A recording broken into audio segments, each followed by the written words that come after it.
Hi everyone, welcome to सीपीक classes. Guys hopefully आप अपने घर में सब अच्छे होंगे। तो गाइस अच्छे रहिए, ध्यान रखिए अपना। एंड गाइस आज हम डिस्कस करेंगे वीकली करंट अफेयर क्विजेस। और देखिए 15 क्वेश्चंस आज हम इस सेशन में डिस्कस करेंगे। और मैं आशा करूंगा कि आप मुझे मैक्सिमम टू मैक्सिमम क्वेश्चन ठीक करके दोगे। और लास्ट में आपने कमेंट जरूर करना है कि आउट ऑफ 15 आपके कितने क्वेश्चन ठीक हुए। तो चलिए आज का जो हमारा पहला क्वेश्चन है, Warsaw international mechanism which was seen in news is related to which of the following statement.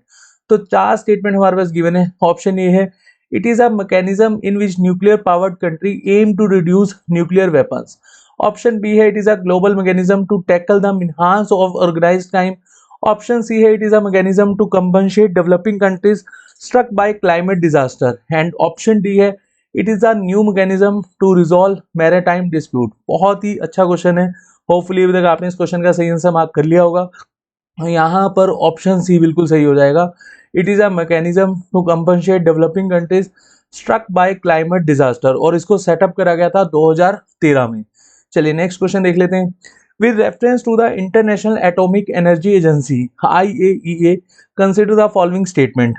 तो देखिए यहाँ पर तीन स्टेटमेंट हमारे पास गिवन है, हमने देखना है कि कौन सी सही है कौन सी गलत। तो फर्स्ट स्टेटमेंट यहाँ पर क्या कहती है, it is a international centre for nuclear cooperation and peaceful nuclear technology. Second statement है, it is an independent international organisation that reports annually to the UN general assembly. And third statement, इसका जो headquarter है वो है New York में। तो जो first statement है ये भी सही है, सेकेंड स्टेटमेंट ये भी सही है, लेकिन जो थर्ड स्टेटमेंट है ये गलत हो जाएगी, क्योंकि इसका जो हेडक्वार्टर है वो हमें देखने को मिलेगा वीना ऑस्ट्रिया में। तो यहाँ पर वीना ऑस्ट्रिया सही हो जाएगा, न्यूयॉर्क में इसका हेडक्वार्टर नहीं है। बाकी जो फर्स्ट टू स्टेटमेंट है वो बिल्कुल सही है। ये एक इंडिपेंडेंट इंटरनेशनल ऑर्गेनाइजेशन है जो अपनी रिपोर्ट सबमिट करती है UN जनरल असेंबली में हर साल। और भी हम एक्स्ट्रा इन्फॉर्मेशन देख लेते हैं। तो देखिए, international organisation that seeks to promote peaceful use of nuclear energy, ना कि उसको मिलिट्री पर्पस के लिए यूज किया जाए, ना ही न्यूक्लियर वेपन्स के लिए। अगर मतलब यहाँ पर यूज करा भी जाए तो पीसफुल पर्पस के लिए। और इसको स्टैब्लिश करा गया था 1957 में। और जैसे कि मैंने आपको बताया, ये अपनी रिपोर्ट कहाँ पर सबमिट करवाएंगे, UN जनरल असेंबली में हर साल। चलिए नेक्स्ट क्वेश्चन देख लेते हैं। Hinnamnor was recently seen in the news, the term is related to which of the following. तो यहाँ पर देखिए फोर स्टेटमेंट हमारे पास गिवन है। ऑप्शन ए है, it is a new butterfly species found in western Ghat. And option B है, it is phenomena in which new species take over and dominate older species in the region. And option C, it is the strongest tropical storm of 2022 that occurred in the western Pacific Ocean. And option D है, they are nomadic Turkic people native to China Xinjiang province। तो हिनाम नोर जो अभी recently news में था, इनमें से कौन सी statement यहाँ पर सही हो जाएगी। तो देखिए, ये स्ट्रॉन्गेस्ट ट्रॉपिकल स्टॉर्म था और जो 2022 में आया था वेस्टर्न पैसिफिक ओशन में, और काफ़ी ज़्यादा डिस्ट्रैक्शन हुई थी Japan and south Korea islands में। और इसकी जो स्पीड थी वो थी 241 किलोमीटर पर आवर। यहाँ पर एक्स्ट्रा इन्फॉर्मेशन गिवन है, और इस तरह से ये स्टॉर्म अकर हुआ था। चलिए नेक्स्ट क्वेश्चन देख लेते हैं। Which of the following statement is correct about whale shark. अब देखिए, व्हेल शार्क से रिलेटेड क्वेश्चन है, इसको आप स्टैटिक में भी कंसीडर कर सकते हो, करंट अफेयर में भी कंसीडर कर सकते हो, और ऐसे क्वेश्चन पूछे जाते हैं। तो चलिए पहली स्टेटमेंट देख लेते हैं। The whale shark is the largest fish on earth, a keystone species in marine ecosystem. Second statement है, the whale shark are ovoviviparous and hopefully मैं यहाँ पर नाम सही ले रहा हूँ, ovoviviparous। and third statement है, the largest whale shark aggregation in India is along the Tamil Nadu coast। अब यहाँ पर हमें बताना है कि कौन सी स्टेटमेंट सही है, सभी सही है या इनमें से एक सही है या इनमें से दो सही है। तो देखिए यहाँ पर जो फर्स्ट स्टेटमेंट है वो भी सही है, सेकेंड स्टेटमेंट ये भी सही है, लेकिन जो थर्ड स्टेटमेंट है गलत हो जाएगी। जो लार्जेस्ट वेल शार्क है ये इंडियन कोस्ट में हमें देखने को मिलती है, distributed all along the Indian coast, और मेनली हमें जो इसका एग्रीगेशन है वो देखने को मिलता है गुजरात कोस्ट में। तो यहाँ तमिलनाडु कोस्ट है, तो इसी वजह से स्टेटमेंट हो जाएगी गलत। और वेल शार्क आर ओवोविविपेरस, इसका मतलब क्या होता है, they give birth to living young rather than lay eggs and can reach sexual maturity at around 10 years old. और जो फर्स्ट स्टेटमेंट है ये भी सही है। एक बार हम यहाँ पर डिटेल इन्फॉर्मेशन में देख लेते हैं। Whale shark rhincodon typus is the largest fish on earth and a keystone species in marine ecosystem। तो ये आपने याद रखना है, राइनकोडन टाइपस। चलिए नेक्स्ट क्वेश्चन देख लेते हैं। With reference to Cervavac vaccine consider the following statement. तो देखिए दो स्टेटमेंट है सर्वावैक वैक्सीन से। तो फर्स्ट स्टेटमेंट क्या कहती है, the vaccine is based on VLP. VLP बोले तो virus like particles similar to hepatitis B vaccine. And second statement है the vaccine can clear the cervical cancer even after it has happened. अगर मान लो कि किसी को सर्वाइकल कैंसर हो जाता है तो उसके बाद ये वैक्सीन, क्या हम इसको यूज कर सकते हैं? क्या ये वैक्सीन बिल्कुल वीएलपी पे बेस्ड है, जो बिल्कुल सिमिलर है हेपेटाइटिस बी वैक्सीन के? तो देखो फर्स्ट स्टेटमेंट यहाँ सही है, सेकंड स्टेटमेंट सही नहीं है, क्योंकि ये वैक्सीन हम दे सकते हैं प्रिवेंट के लिए, ना कि अगर किसी पर्सन को सर्वाइकल कैंसर हो जाए और उसके बाद ये वैक्सीन काम करेगी। तो फर्स्ट स्टेटमेंट सही है, तो ऑप्शन ए आपका यहाँ पर बिल्कुल सही हो जाएगा। चलिए नेक्स्ट क्वेश्चन देख लेते हैं। ADIP scheme is related to which of the following? तो ऑप्शन ए है alternative distance learning programme, option B है central scheme for assistance to different institution of prominence, and option C है assistance to disabled person, and option D है algorithm based development of artificial intelligence programme. तो यहाँ पर option C सही हो जाएगा, assistance to disabled person. अब जो गवर्नमेंट ऑफ इंडिया की स्कीम्स होती हैं, जैसे ministry of social justice and empowerment, इनकी जो जितनी भी स्कीम्स हैं डिसेबल्ड पर्सन के लिए, तो वो पर्सन इन स्कीम्स का मैक्सिमम टू मैक्सिमम फ़ायदा उठा सकें। और मेनली हमारी गवर्नमेंट का एम क्या है? To assist the needy disabled person in procuring durable sophisticated and scientifically manufactured modern standard aids and appliance. तो यहाँ पर आपको समझ में आ गया कि ये स्कीम किससे रिलेटेड है। तो चलिए नेक्स्ट क्वेश्चन हम देख लेते हैं। Logistic performance index is published by which of the following bodies? अब देखो जितने भी इंडेक्स से रिलेटेड क्वेश्चन है ना, ये पूछे जाते हैं कि कौन सी ऑर्गेनाइजेशन के द्वारा इनको पब्लिश करा जाता है। तो यहाँ पर आपको सभी के सभी जो इंडेक्स हैं वो नोट्स उसके बनाने हैं, और उसमें हमारे इंडिया का क्या रैंक है, अगर प्रॉपर वहाँ पर रैंकिंग दी हुई है तो आपको लिखना है। अदरवाइज यहाँ पर आपको ये पता होना चाहिए कि जैसे लॉजिस्टिक परफॉर्मेंस इंडेक्स कितने पैरामीटर्स पर चेक करता है, तो वो भी आपको यहाँ पर पता होना चाहिए। बट चलिए अभी हम क्वेश्चन पर आते हैं। तो ये किसके द्वारा पब्लिश करा जाता है? इंटरनेशनल ट्रांसपोर्ट ऑर्गेनाइजेशन, टॉम, World Bank, World Trade Organisation. तो बहुत इजी क्वेश्चन था। तो ये पब्लिश करा जाता है वर्ल्ड बैंक के द्वारा, और इसको हम थोड़ा सा डिटेल में समझ लेते हैं। तो कितने पैरामीटर्स पर यहाँ पर चेक करा जाता है? 6 पैरामीटर्स पर, या फिर 6 component: customs, quality of trade, transport related infrastructure and ease of raising competitively price, shipment, logistic quality and competence and tracking and tracing and timeliness. तो यहाँ पर ये जो 6 कंपोनेंट है ये भी आपको पता होना चाहिए। चलिए मेरा एक क्वेश्चन है आपसे, कमेंट सेक्शन में आंसर दीजिएगा। वर्ल्ड बैंक का हेडक्वार्टर कहाँ पे है? और वर्ल्ड वार सेकेंड के बाद कौन सी 3 ऑर्गेनाइजेशन बनी थी? चलो ये मैं आपको बता देता हूँ। वर्ल्ड बैंक, और एक है IMF, और एक है GATT, जिसको हम आज की डेट में क्या बोलते हैं? World Trade Organisation. अब ये जो तीनों ऑर्गेनाइजेशन थी, ये कौन सी कमेटी की रिकमेंडेशन थी, ये आप मुझे कमेंट सेक्शन में बताएंगे। एंड एक आपने मुझे बताना है वर्ल्ड बैंक का हेडक्वार्टर कहाँ पे है, एक आपने मुझे बताना है कि वर्ल्ड बैंक के डायरेक्टर कौन है। चलिए नेक्स्ट क्वेश्चन देख लेते हैं। Which of the following statement regarding nano urea is are correct? Nano urea आजकल बहुत ज़्यादा न्यूज़ में है, और हमारे जो देश के फार्मर्स हैं उनको यूरिया की बहुत ज़्यादा नीड होती है। तो एक बार हम देखते हैं कि जो नैनो यूरिया है उसका हम किस तरह से यूज़ कर सकते हैं। पहले हम स्टेटमेंट देख लेते हैं। तो फर्स्ट स्टेटमेंट है, it is a liquid urea in the form of nano particles. Statement second है, it is a developed by Indian agriculture research institute commonly known as Pusa institute. और पूसा इंस्टीट्यूट से रिलेटेड एक session आपको हमारे channel पर देखने को मिल जाएगा 5 मिनट सीरीज़ में, तो वो सेशन आप देख सकते हैं। वहाँ पर सर ने काफ़ी डिटेल में पूसा इंस्टीट्यूट के बारे में बताया हुआ है। तो चलिए थर्ड स्टेटमेंट देख लेते हैं। Nano urea can curtail the requirement of traditional urea by at least 50%।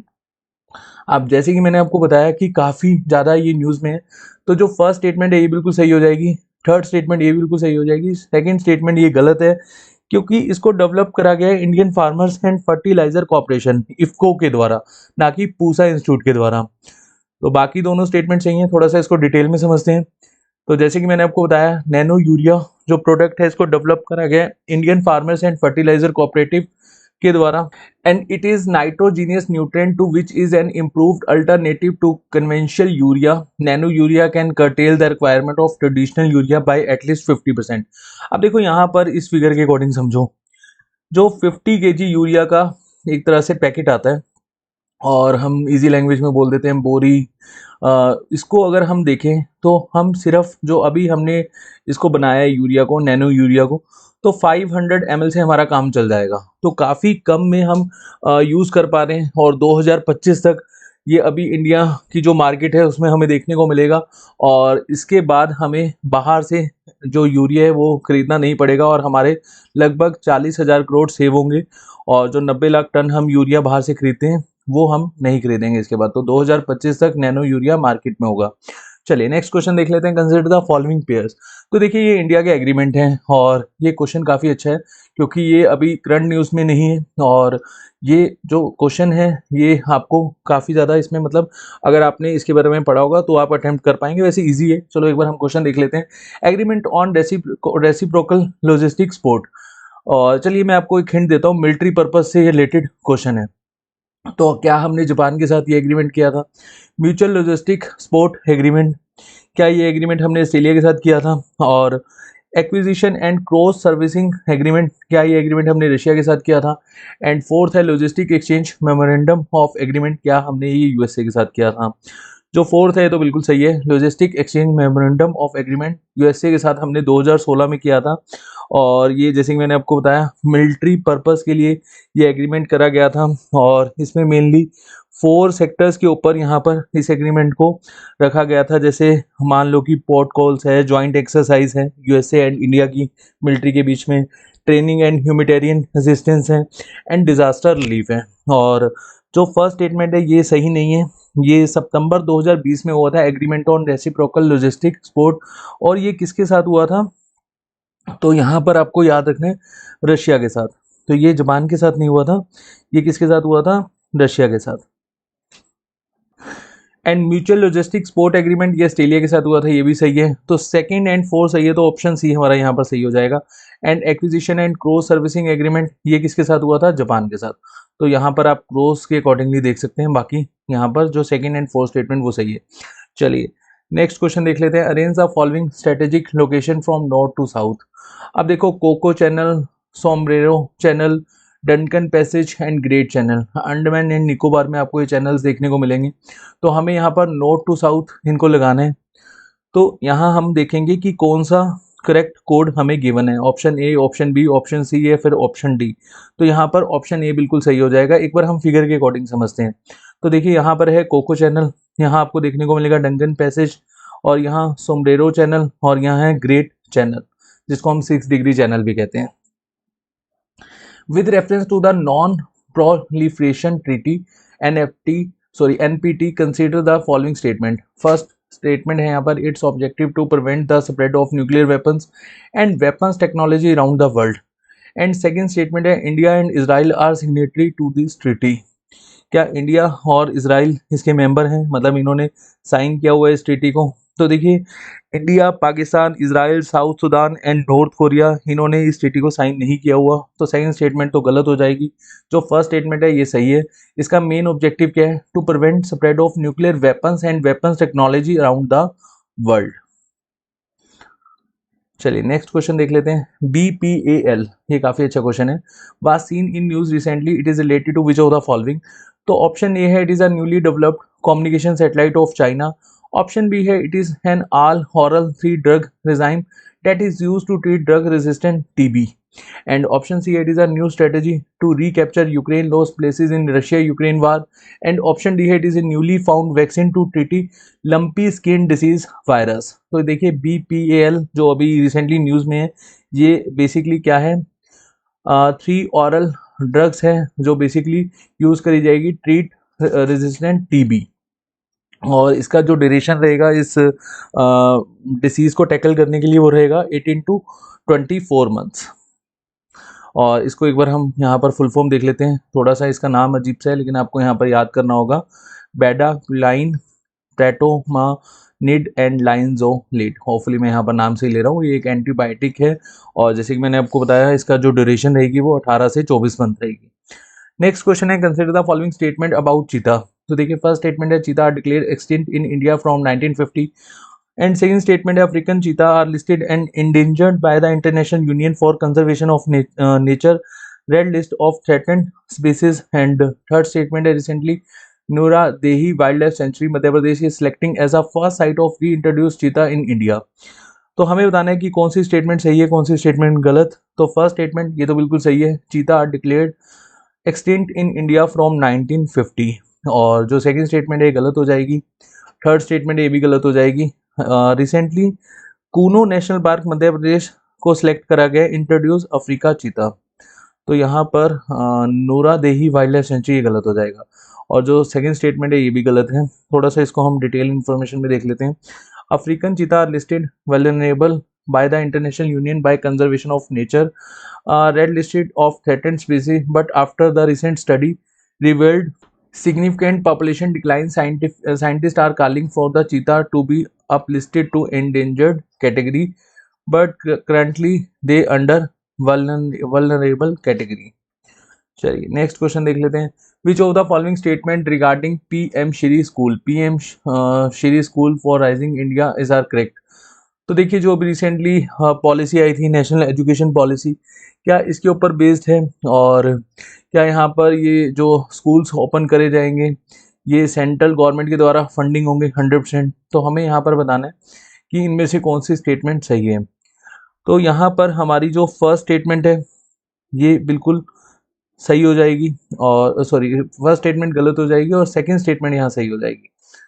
तो एक बार हम इसको डिटेल में समझ लेते हैं। Launch by new centrally sponsored scheme PM Shri school, और इसमें लगभग 14,500 स्कूल ओपन करे जाएंगे और जिसमें न्यू एजुकेशन पॉलिसी के तहत यहाँ पर एजुकेशन दी जाएगी और एनईपी लैब्स भी हमें यहाँ पर देखने को मिलेगी। थोड़ी सी एक्स्ट्रा इन्फॉर्मेशन मैं आपको दे देता हूँ। टोटल इस प्रोजेक्ट में कॉस्ट आएगी 27,360 करोड़ और ये 5 सालों में इस कॉस्ट को यूटिलाइज करा जाएगा और सेंट्रल गवर्नमेंट के द्वारा इसमें फंड दिया जाएगा 18,128 करोड़। तो यहाँ पर 100% स्पॉन्सर्ड स्कीम नहीं है सेंटर के द्वारा, तो अब आपको यहाँ पर समझ में आ गया होगा। तो चलिए नेक्स्ट और आज का जो हमारा लास्ट क्वेश्चन है, consider the following statement with respect to anti radiation pill. अब फर्स्ट स्टेटमेंट है they are potassium iodide KI, potassium iodide को हम क्या बोलते हैं KI tablet which provide protection in cases of radiation exposure. And second statement है when consumed it can protect all the organs against radiation contamination. And third statement है they are preventive only and can't reverse any damage done by radiation.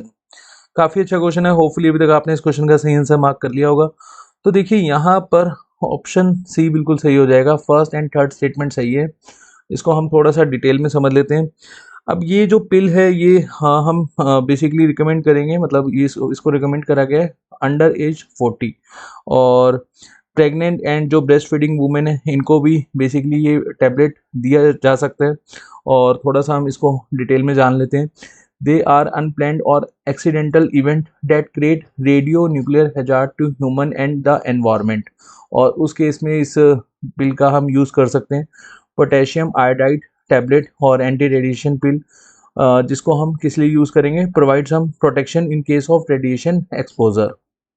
और mainly ये help करेगी block absorption and subsequent concentration of radioactive iodine in thyroid gland. And after the radiation leak radioactive iodide float through the air and then contaminate food water soil. और World Health Organization के द्वारा basically यहाँ पर एक advisory जारी की गई है, या फिर इसके बारे में हमें जो डिटेल है वो हमें साइट में देखने को मिल जाएगी। While radio active iodine deposited during the external exposure can be removed using warm water and soap. उसके बाद देखिए जैसे कि मैंने आपको बताया था कि जो KI पिल्स है ये प्रिवेंटिव ओनली है एंड इसको हम ले सकते हैं अंडर 40 ईयर एज, और ये pregnant and breast feeding women उनको भी दिया जा सकता है और ये प्रोटेक्ट करेगा थायराइड ग्लैंड को। तो चलिए आज के सेशन में इतना ही। होपफुली आपको सभी के सभी क्वेश्चन समझ में आए होंगे। इनकेस अगर आपका कोई डाउट है प्लीज़ कमेंट सेक्शन में पोस्ट करिएगा। अपना ध्यान रखिए। Thank you so much.